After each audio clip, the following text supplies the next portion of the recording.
नमस्कार। मैं बाल भारती विद्यापीठ विद्यालय की प्राचार्य सीमा शरानी आप सभी को करबद्ध प्रणाम करती हूँ। हम सब जानते हैं कि कोविड-19 पैंडेमिक ने पूरे वर्ल्ड को बहुत बुरी तरह से प्रभावित किया है। इसने जान माल को भारी क्षति पहुंचाई है। एजुकेशन फील्ड भी इससे बहुत नेगेटिवली अफेक्टेड हुआ है।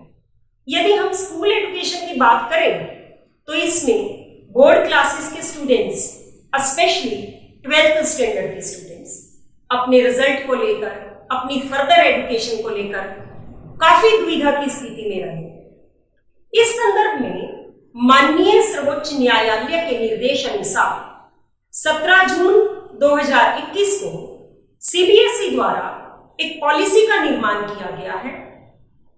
सत्र 2020-21 का 12th क्लास का रिजल्ट इसी पॉलिसी के अनुसार बनाया जाना है। इस पॉलिसी के अनुसार बच्चों को मार्क्स किस प्रकार से मिलेंगे, इसको लेकर अभिभावकों में, बच्चों में जिज्ञासा भी है और अस्पष्टता भी। इस पॉलिसी में की गई कंप्यूटेशंस को विद्यालयों के लिए समझना तो जरूरी है ही, अभिभावकों के लिए, बच्चों के लिए समझना भी अति आवश्यक है। अतः मैं आज गोहाना मुद्रिका प्लस चैनल के माध्यम से इस पॉलिसी के इंपॉर्टेंट पॉइंट्स को स्पष्ट करने का प्रयास करूंगी। आइए इसे समझते हैं। बच्चों के थियरी पोर्शन का असेसमेंट विद्यालयों द्वारा किया जाएगा, लेकिन यह असेसमेंट सीबीएसई द्वारा अवेलेबल पॉलिसी के अनुसार होगा। यदि कोई अभिभावक या बच्चा विद्यालय द्वारा दिए गए मार्क्स से संतुष्ट नहीं है तो वह बच्चा जब भी समय अनुकूल हो बोर्ड द्वारा कंडक्टेड एग्जामिनेशंस में अपीयर हो सकता है। लेकिन यहां ध्यान रखने वाली बात यह है कि बच्चे का वही रिजल्ट फाइनल रिजल्ट माना जाएगा जो बोर्ड एग्जामिनेशंस में अपीयर होने के बाद आता है। कॉन्स्टिट्यूशन ऑफ रिजल्ट कमेटी सभी विद्यालय सीबीएसई पॉलिसी के अनुसार, सीबीएसई के निर्देशों के अनुसार 5 सदस्यों की एक कमेटी का निर्माण करेंगे। यही कमेटी विद्यालय का रिजल्ट बनाने के लिए उत्तरदायी होगी। अब यहां सबसे इंपॉर्टेंट पॉइंट यह है कि बच्चों के 12th स्टैंडर्ड के रिजल्ट को तैयार करने का मोड ऑफ असेसमेंट यानी असेसमेंट का तरीका क्या होगा। आइए इसे समझते हैं। इसमें तीनों classes 11th 10th standard, 11th standard और 12th स्टैंडर्ड, इन तीनों क्लासेस के थियरी पोर्शन के मार्क्स को एक निश्चित परसेंटेज में वेटेज दी गई है। वो वेटेज क्या है? 10th स्टैंडर्ड के थियरी कंपोनेंट यानी फाइनल एग्जामिनेशन में बच्चे ने थियरी एग्जाम में, यहां यह भी ध्यान रखने की बात यह है कि सभी सब्जेक्ट्स के मार्क्स नहीं बल्कि 5 मेन सब्जेक्ट्स में से भी best 3 performing subjects, 3 best performing subjects की एवरेज के 30% को 12th के रिजल्ट में काउंट किया जाएगा। 30% को वेटेज मिलेगी। 11th स्टैंडर्ड की वेटेज किस प्रकार से होगी? 11th के final examinations, final marks, final examination के थियरी कंपोनेंट यानी थियरी पोर्शन में बच्चे ने जितने मार्क्स लिए हैं उसका 30% 12th स्टैंडर्ड के रिजल्ट में ऐड किया जाएगा। और 12th स्टैंडर्ड की वेटेज आइए इसे समझते हैं। 12th स्टैंडर्ड में बच्चे ने स्कूल में कंडक्टेड जो भी टेस्ट विद्यालय ने कंडक्ट किए हैं, unit test, mid term test, pre board test, इन सभी की एवरेज या इनमें से कोई भी बेस्ट टेस्ट जिसे रिजल्ट कमेटी तय करती है उसका 40% 12th स्टैंडर्ड के फाइनल रिजल्ट में ऐड होगा। आइए इस सब्जेक्ट के मैक्सिमम मार्क्स को ध्यान में रखकर समझते हैं, यानी जितने नंबर का किसी सब्जेक्ट का थियरी का पेपर होता है उसको ध्यान में रखकर समझते हैं। यदि थियरी का पेपर होता है 80 मार्क्स का, तो उस पर्टिकुलर सब्जेक्ट में बच्चे को 12th स्टैंडर्ड में वेटेज किस प्रकार से मिलेगा। थियरी का पेपर है 80 मार्क्स का, तो 10th क्लास में 80 का 30%, यानी बच्चे ने 80 में से जितने मार्क्स लिए वो नहीं, 80 का 30% 24 में से बच्चे ने जितने मार्क्स लिए उन मार्क्स को 12th क्लास के फाइनल रिजल्ट में जोड़ा जाएगा। इसी प्रकार से 11th क्लास में भी 80 का 30%, यानी 24 में से उसने जितने मार्क्स लिए, लेकिन 12th क्लास में 80 का 40%, यानी 32 में से उस पर्टिकुलर सब्जेक्ट में जितने मार्क्स लिए उन मार्क्स को 12th के फाइनल रिजल्ट में जोड़ा जाएगा। इस प्रकार से तीनों क्लासेस में थियरी में प्राप्त अंकों को सीबीएसई को विद्यालय के द्वारा भेज दिया जाएगा। इसमें प्रैक्टिकल के मार्क्स, जो मार्क्स ऑलरेडी सीबीएसई को विद्यालयों द्वारा भेजे जा चुके हैं, ऐड करके उस पर्टिकुलर सब्जेक्ट का फाइनल रिजल्ट तैयार हो जाएगा। इसी प्रकार से यदि ये पेपर 70 मार्क्स के, 60 मार्क्स के, 50 मार्क्स के, 30 मार्क्स के है, तो उनको 10th क्लास में और 11th क्लास में वेटेज किस प्रकार से मिलेगी। 10th क्लास में 3 बेस्ट परफॉर्मिंग सब्जेक्ट्स की एवरेज, 10th क्लास में पेपर है 80 मार्क्स का, तो उसमें से 3 बेस्ट परफॉर्मिंग सब्जेक्ट्स की एवरेज का 30%, 70 का 21 में से कितने मार्क्स मिले, 18 में से 15 और 9 में से बच्चे ने कितने मार्क्स अर्जित किए। इसी प्रकार से 11th में भी 21, 18, 15 और 9 में से उसको उस पर्टिकुलर सब्जेक्ट में कितने मार्क्स मिले। लेकिन 12th क्लास में उन सब्जेक्ट्स में बच्चे को इनका 40%, यानी 28, 24, 20 एंड 12 में से कितने मार्क्स मिले। इस प्रकार से विभिन्न क्लासों के थियरी के मार्क्स को सीबीएसई को फॉरवर्ड कर दिया जाएगा। इसमें प्रैक्टिकल के मार्क्स जो सीबीएसई के पास है ऐड करके बच्चों का 12th क्लास का रिजल्ट तैयार हो जाएगा। आइए अब इसे किसी बच्चे के डिफरेंट क्लासेस में मार्क्स, उनकी वेटेज और फाइनल रिजल्ट को ध्यान में रखकर समझते हैं। एक बच्चा जिसने 10th के डिफरेंट सब्जेक्ट्स में, इंग्लिश में 70 मार्क्स आउट ऑफ 80, हिंदी में 60 मार्क्स आउट ऑफ 80, मैथ्स में 74 मार्क्स, साइंस में 78 और सोशल साइंस में 73 मार्क्स लिए, तो इनका वेटेज किस प्रकार से निकलेगा। जैसा मैंने आपको पहले भी बताया कि 10th के 5 मेन सब्जेक्ट्स, यहां एडिशनल सब्जेक्ट को हमने नहीं लेना है। 5 मेन सब्जेक्ट्स में से भी 3 बेस्ट परफॉर्मिंग सब्जेक्ट्स 74, 78 और 73, इन तीनों को ऐड करके it becomes 225 divided by 3, it becomes 75। तो बच्चे के एवरेज मार्क्स हुए 10th स्टैंडर्ड में 75।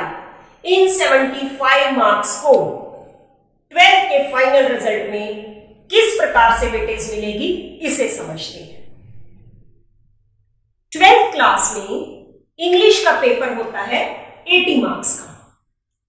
10th क्लास के इंग्लिश के पेपर के कितने मार्क्स, कितनी वेटेज बच्चे को 12th क्लास में मिलेगी इसे समझते हैं।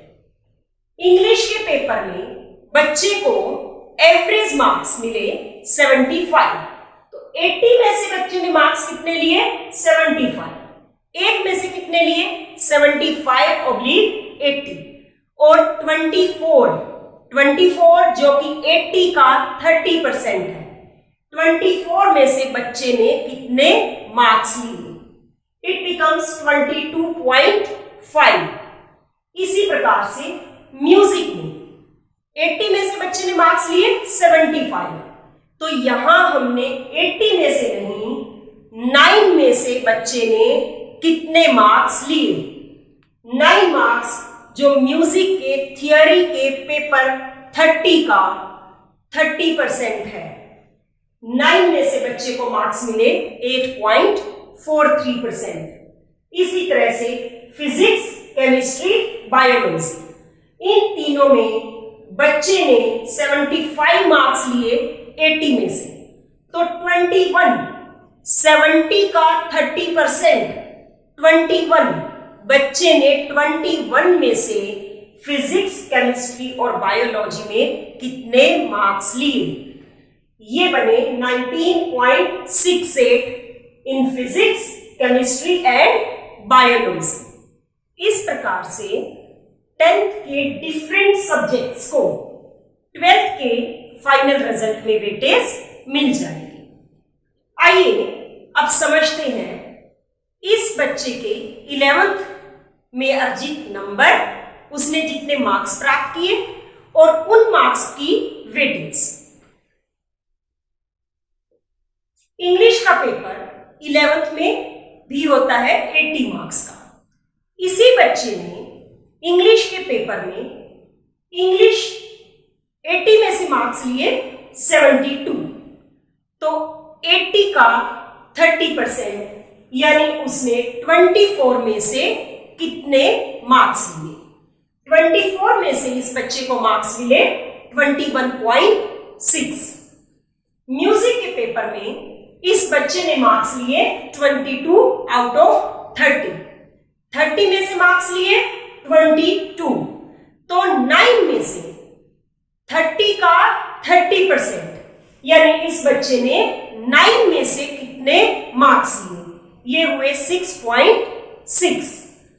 इसी तरह से फिजिक्स, केमिस्ट्री और बायोलॉजी, इनमें बच्चे ने मार्क्स लिए 65, 58 और 56।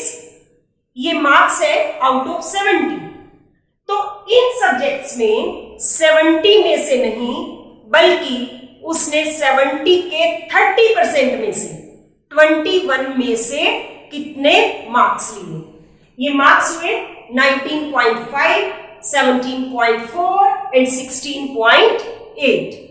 इस तरह से 11th के डिफरेंट सब्जेक्ट्स के थियरी के पोर्शन के मार्क्स को 12th के फाइनल रिजल्ट में जोड़ दिया जाएगा। आइए अब इसी बच्चे के 12th के मार्क्स और उसकी वेटेज को ध्यान में रखकर समझते हैं।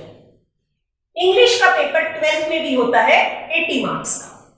इस बच्चे के मार्क्स आए 80 में से 75, तो यहां हमें देखना है कि 80 में से उसने 75 मार्क्स लिए, तो 80 के 40% यानी 32 में से उस बच्चे ने कितने मार्क्स लिए? ये मार्क्स हुए 75 oblique 80 multiplied by 32, it becomes 30। इसी प्रकार से 24 नंबर 24 मार्क्स उस बच्चे ने लिए 30 में से म्यूजिक के पेपर में, तो 30 का 40% यानी 12 में से उस बच्चे ने कितने मार्क्स लिए? ये मार्क्स हुए 9.6। इसी तरह से फिजिक्स, केमिस्ट्री और बायोलॉजी के मार्क्स, जितने मार्क्स उस बच्चे ने लिए उन मार्क्स को 70 के 40% से मल्टीप्लाई करके हम बच्चे की 12th की वेटेज काउंट कर लेंगे इन तीनों सब्जेक्ट्स की। प्रकार से तीनों क्लासेस में बच्चे को जो मार्क्स मिले हैं, 10th के मार्क्स, 11th के मार्क्स और 12th के मार्क्स, तीनों क्लासेस के थियरी पोर्शन के मार्क्स, ये मार्क्स सीबीएसई को विद्यालयों द्वारा भेज दिए जाएंगे। इन मार्क्स में प्रैक्टिकल के मार्क्स जो ऑलरेडी सीबीएसई को भेजे जा चुके हैं, वो मार्क्स ऐड होकर बच्चों का 12th क्लास का फाइनल रिजल्ट तैयार हो जाएगा। यहां एक ध्यान रखने वाली बात क्या है कि यदि ये मार्क्स फ्रैक्शनल नंबर्स में है, डेसिमल्स में है, तो नियम अनुसार सीबीएसई द्वारा इन मार्क्स को होल मार्क्स में कन्वर्ट कर दिया जाएगा। ये मार्क्स होल नंबर्स में कन्वर्ट हो जाएंगे। ये थी सीबीएसई की पॉलिसी के द्वारा बच्चों की 12th स्टैंडर्ड के रिजल्ट को तैयार करने की प्रक्रिया का स्पष्टीकरण। इसके अलावा भी सीबीएसई ने कुछ और इंपॉर्टेंट बातें हैं जो इस पॉलिसी में बताई है। वो क्या है, आइए मैं उन्हें स्पष्ट करती हूं। सबसे पहली बात कि विद्यालयों के रिजल्ट को तैयार करने का आधार क्या होगा। इसको सीबीएसई के द्वारा अवेलेबल रेफरेंस ईयर, विद्यालयों की हिस्टोरिकल बैकग्राउंड, उनके प्रीवियस ईयर्स के रिजल्ट्स को ध्यान में रखकर सीबीएसई द्वारा पिछले 3 सालों में से या 2 सालों में से या 1 साल में से या नया स्कूल है तो इसे सीबीएसई स्वयं डिसाइड करेगी। इनमें से 1 साल बेस्ट ईयर के रूप में सीबीएसई साइट पर विद्यालय को अवेल करवाया जाएगा या अभी करवाया जा चुका है। इसको आधार मानकर विद्यालय अपना रिजल्ट तैयार करेगा। दूसरी इंपॉर्टेंट बात कि 11th क्लास में यदि एक बच्चे के पास कुछ और सब्जेक्ट है लेकिन 12th क्लास में सीबीएसई अप्रूवल से बच्चा अपने सब्जेक्ट को बदल लेता है तो उसका रिजल्ट किस प्रकार से वेटेज होगी, उसका रिजल्ट किस प्रकार से तैयार होगा। जैसे 10th क्लास के 3 बेस्ट परफॉर्मिंग सब्जेक्ट्स की एवरेज का 30% काउंट किया गया है 12th क्लास में, इसी प्रकार से 11th के 3 बेस्ट परफॉर्मिंग सब्जेक्ट्स की एवरेज का 30% बच्चे के 12th के नए सब्जेक्ट में ऐड हो जाएगा। एक तीसरी बात जो बच्चों के लिए बहुत जरूरी है, बच्चों यदि ग्रेस मार्क्स मिलने के बावजूद भी आपके किसी सब्जेक्ट में पासिंग मार्क्स नहीं है तो ऐसे बच्चों को उनके पर्टिकुलर सब्जेक्ट में कंपार्टमेंट या उन्हें एसेंशियल रिपीट की कैटेगरी में काउंट किया जाएगा। प्यारे बच्चों, हम अध्यापक आप बच्चों के लिए हमेशा ब्लेसिंग्स देते हैं, परमात्मा से प्रार्थना करते हैं कि कोई भी बच्चा एसेंशियल रिपीट कैटेगरी में ना जाए। आप सभी को अच्छे अंक मिले, अच्छे अंक प्राप्त करके आप अपनी फर्दर एजुकेशन को कंटिन्यू कर सको। Wish you good luck for ever. Thank you so much. मैं गोहाना मुद्रिका प्लस चैनल का हृदय की गहराइयों से आभार व्यक्त करती हूँ जिन्होंने मुझे इस पॉलिसी के स्पष्टीकरण का यहाँ मौका दिया। गोहाना मुद्रिका प्लस चैनल को लाइक कीजिए, सब्सक्राइब कीजिए। Thank you so much. Kindly like and subscribe Gohana Mudrika plus channel. Thank you so much. नमस्कार। Thank you.